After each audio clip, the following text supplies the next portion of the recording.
Happy Wednesday, everybody. Welcome to the Brownwood Lions Coaches Show here on KOXE. I am Derek Stuckley, along with Brownwood Lions head football coach, athletic director Sammy Burnett, who has brought in a special guest today. And why don't we just get right to him? Let's go. Head boys basketball coach kicked it off last night. Exciting ball game. Coach Will Parker. Good morning. Good morning. Good morning, Coach. Yeah. It's his afternoon for you. It is. Yes, sir. He gets up there early. He gets up there earlier than I do. He gets up there like 2 in the morning. Yes, I think so. Something like that. All right, Coach, well, you opened up the season yesterday against Dublin. Just your thoughts on the season opener. Yeah, the first game of the season is always exciting. You've got a long off season, and it's building, and then you've got 13 practices and a scrimmage mixed in there, and guys are just really ready to get it and go. And it's really fun I think this is the first time we've opened up at home. And so, it's cool to see the baseball guys and the football guys up there doing their thing, and just, the whole community coming together. It was a lot of fun, and exciting. So I know our guys were pumped to kind of get it started off at home, and as a coach, it was pretty fun and proud to see everybody there.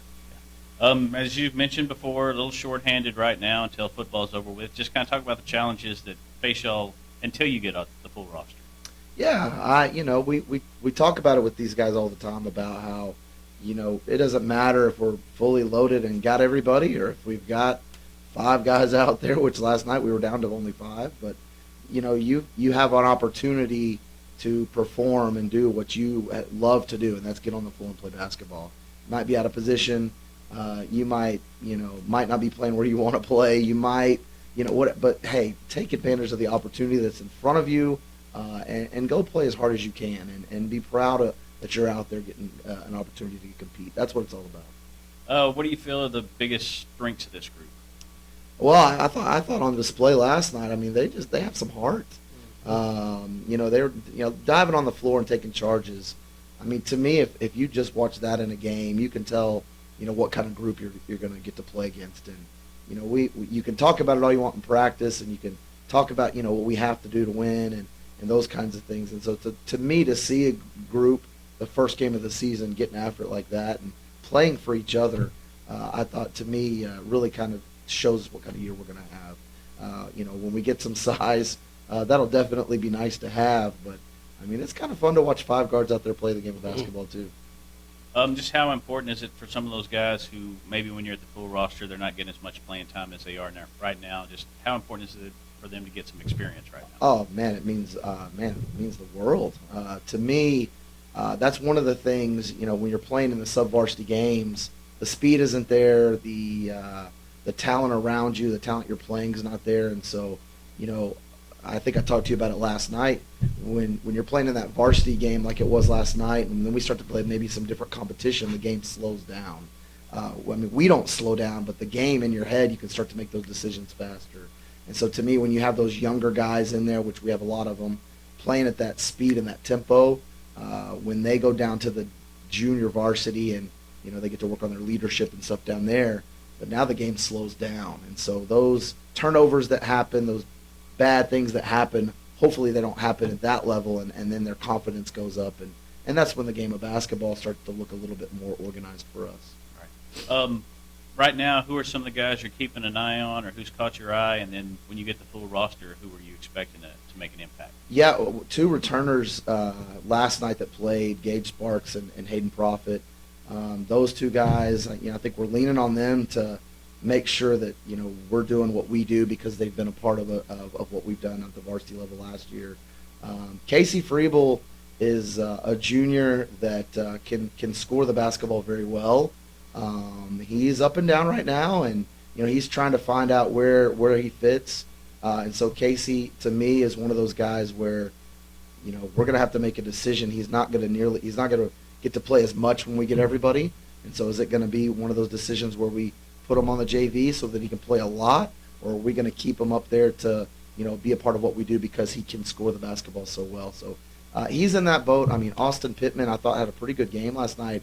He early on, he was our offense. So, to me, watching him step up, Casey, we had a freshman on the varsity last night, which I absolutely hate, but, Bennett got some really good experience there, some circumstances where, I wasn't exactly sure what the rules, how having the fouls reset every quarter was going to affect us, and I needed one more ball handler, and so Bennett will probably play a lot more on the JV now, but to have him go through our game day routine was really key for us. And so those guys, Noah Pyle can play the 1 through the 5. I mean, it's nice to have him learn all those things and get to grow too. So everybody's learning. It's really cool to see. Of course, with the pre-district schedule, I guess the highlight is the Holiday Classic, which will be coming up here in a month or so. Just kind of talk about that and how much y'all are looking forward to it. Yeah, going to be a lot of fun. To me, the tournament is a community event. It's not a Brownwood basketball event. I mean, it's an opportunity for everybody to come together and really showcase what the city of Brownwood's all about, community service and those kinds of things. And so we've got 48 teams that are going to be playing in it. We'll have a big school and small school for the girls and the guys. And we've got some really good teams and good towns coming to town. So it'll be 3 days of basketball, Wednesday, Thursday, Friday, the 27th through the 29th. We talked about the dates and which ones to do. And, to me, if you're in town for the holidays, Christmas Day, you got the day after. By the 27th, you're ready to get out of the house and go do something. And so we thought that starting on that Wednesday would be a really good day to do it. So going to be 3 days packed full of basketball from 8 a.m. to 8 p.m. And like I said, we'll be at the Coliseum. We'll be at the high school, and then we're going to play a couple games over there at the junior high just so that we can get them all in. But, man, what a cool thing with so many people involved. What a cool opportunity for the city of Brownwood. Definitely. And then looking ahead at district, how do you see that shaping up this year? Yeah, it'll be interesting. I think Graham is by far the favorite. They return everybody except for one player. So I think a lot of people have their eye on them. I think Stephenville and Brownwood, we have a lot of similarities just because we have so many football. We're football heavy, and so depending on how which team can kind of get it together the fastest might have the advantage. But I mean, I think no matter what, Brownwood, Stephenville, those games are always fun and competitive. So I think maybe the two of us, and then Mineral Wells has a new coach. It'd be interesting to see what they do. They've got some talent. Freshman point guard will be a sophomore this year. They return one of their 6'6" kids. So Mineral Wells could be there. And then, Glen Rose, he's a good coach, and he does a great job of getting those guys ready. So it's very even. It'd be interesting. Okay. All right. Well, good luck to you this year. Thanks for coming in. We'll be keeping an eye on y'all. Coach Burnett, anything you want to add? Yeah, I got two questions. The first and foremost, the most important for myself, and if you ask Dr. Youngovich, his most important, how's the hospitality room going to be at the class? Going to be cool. Thank you for bringing that up. I forgot to mention this. We are pumped this year. Heather has done an awesome job, and we've gotten out there. We've talked to a lot of businesses, and we are finalizing Chick-fil-A Day at the Holiday Classic. Chick-fil-A is going to be in there probably on Thursday. We're going to have the cow out there. We're going to have, they're going to be giving away stuff. They're taking care of the hospitality room on that Thursday. So with them Thursday kind of being covered, it looks like, we're going to load it up on Wednesday and Friday. So Chick-fil-A will be a great day too. Don't get me wrong, but the Wednesday and Friday on either end of those, there should be. It should be pretty good. That's what I'm talking about. Yeah. You can See, get there I'm early, excited get there about late. the classic. There we go. I understand. I'm glad you brought that up. As a youngin', I remember being young and going up and sitting in the bleachers and watching the Holiday Classic. And then in high school, going to cheer on your teammates, that were playing. And it's a big deal, and it's nice to see it back and going again. And we got 48 teams. Man, that's a lot of hard work and effort that Coach Hortz and Coach Parker put in. So I'm excited about that in itself. It gives you something to do, like you said, when you've eaten too much. And then you're ready to get out of the house, then you go to the hospitality room, you eat too much again, and then get to watch some good basketball and take a little nap during halftime. So that's going to be a big deal.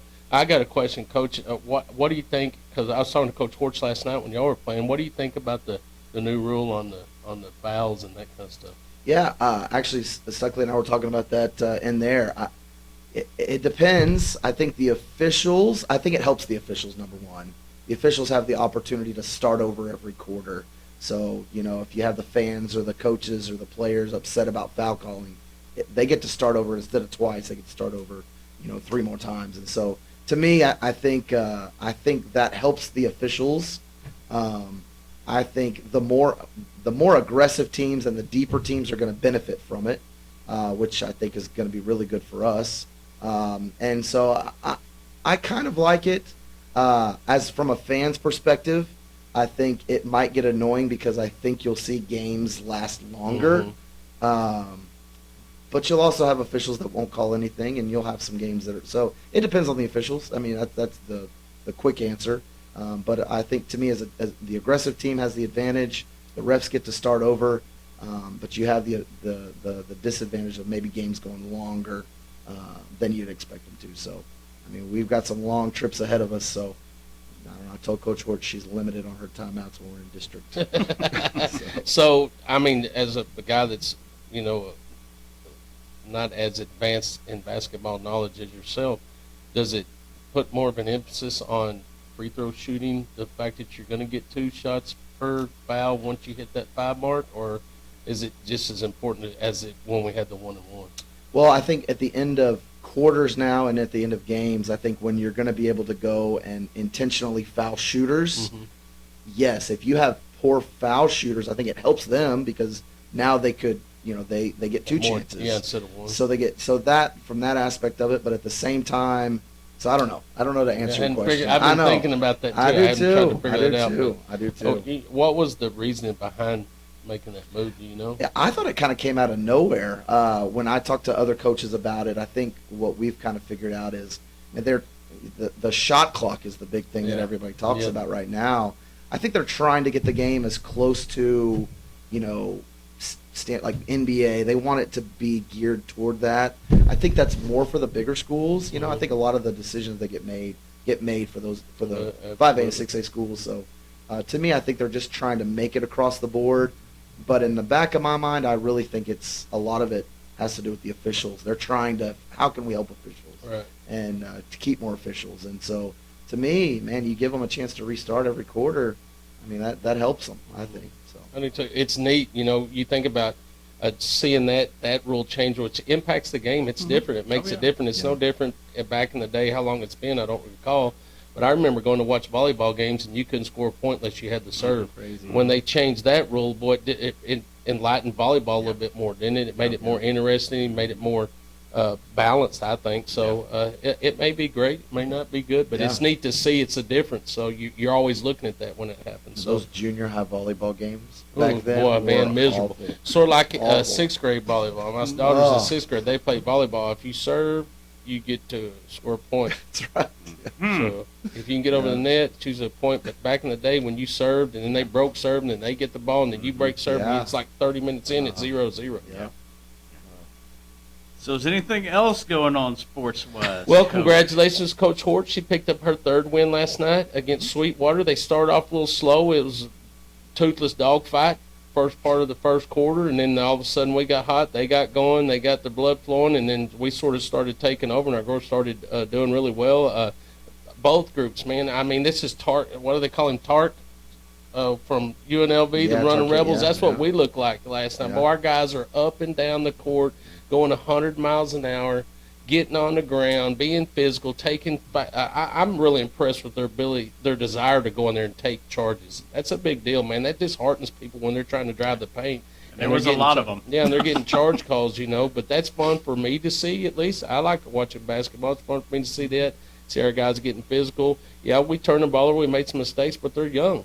And it's for some of those guys, it's the first time they've been on the court at that level. And Dublin's a good basketball school. They play good basketball, and they're out there giving it everything they had. It was enjoyable to see, so I was really proud of them. Girls, same thing, man. Defensively, they're swarming. They move around the court. We got a little height this year that they're mixing in. We got some shooters. We got some ball handlers, so it's fun. It was a good night for us, And again, Coach sent us a text, Coach Sanford and myself, a text last night for our kids. Being at the game, but honestly, that's them. That's where we're at with this group of kids. They want to be there supporting every sport.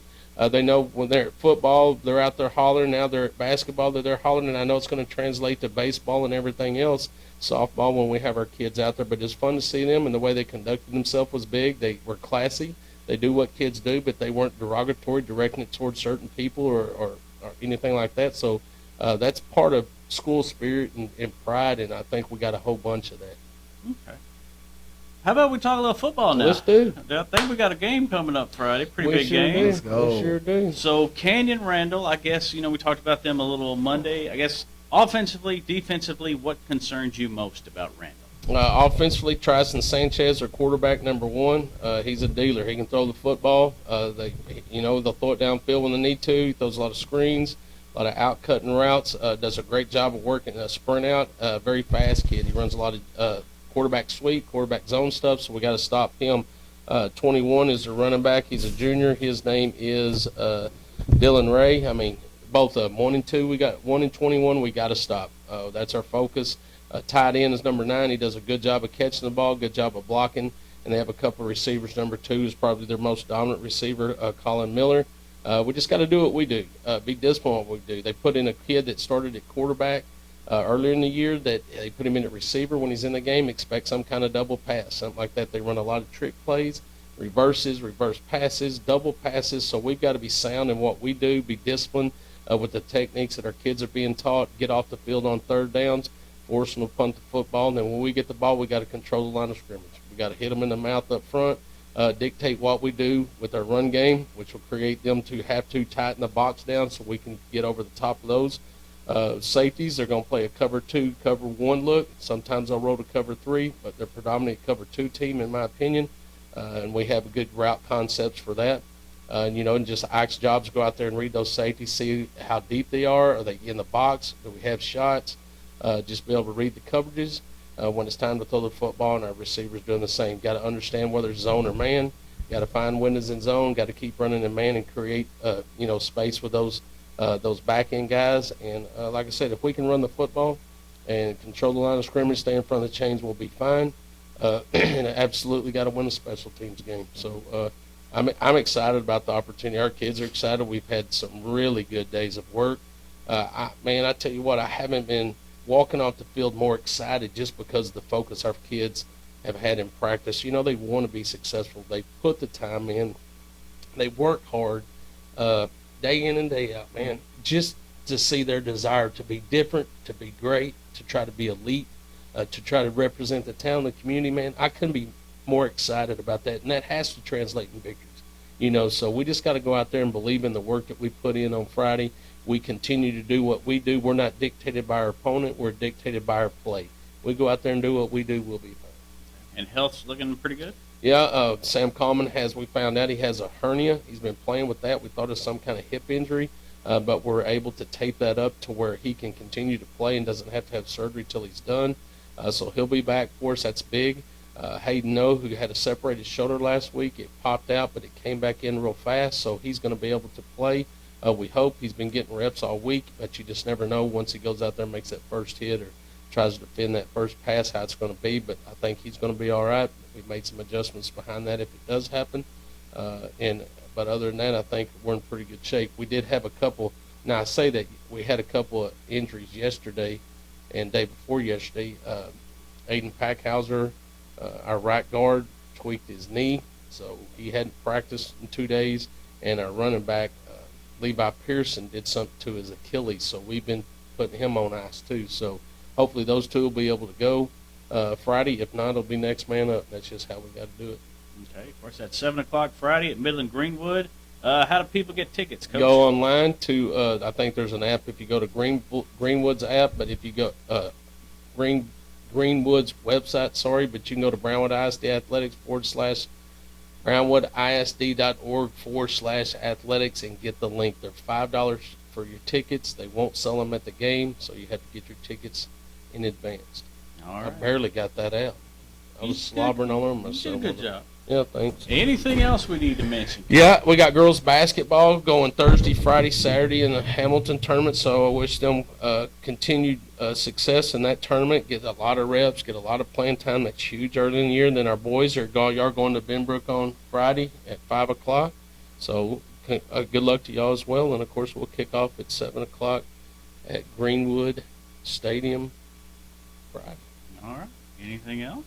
Better thank those that give us the opportunity to look at each other twice a week. Aren't we lucky? We are lucky. And even Will, he got to sit there too. Yeah. I feel lucky. Do you? All right, Auto Glass Magic, Bruner Auto Group, Centex Body and Paint, Centex Equipment Sales, Citizens National Bank, Dan Hill Containers, Dr. Bon Young, Dr. Pepper Bottling Company, Everett Jones Investments, Hendrick Medical, Howie Enterprises, Humphrey Peets, Heartland Funeral Home, Landmark Admin, MC Bank, Painter and Johnson Associates, Smith and Sharp Agency, Sonic Drive-In, Stanley Chrysler, Texas Bank, Weldon Wilson Electric, Western Bank, and Willie's Tees. All right. We will see y'all again here Monday on the Brownwood Lions Coaches Show on KOXE, KOXE.com, the KOXE app, and the KOXE Facebook pages. Have a great day, Brownwood.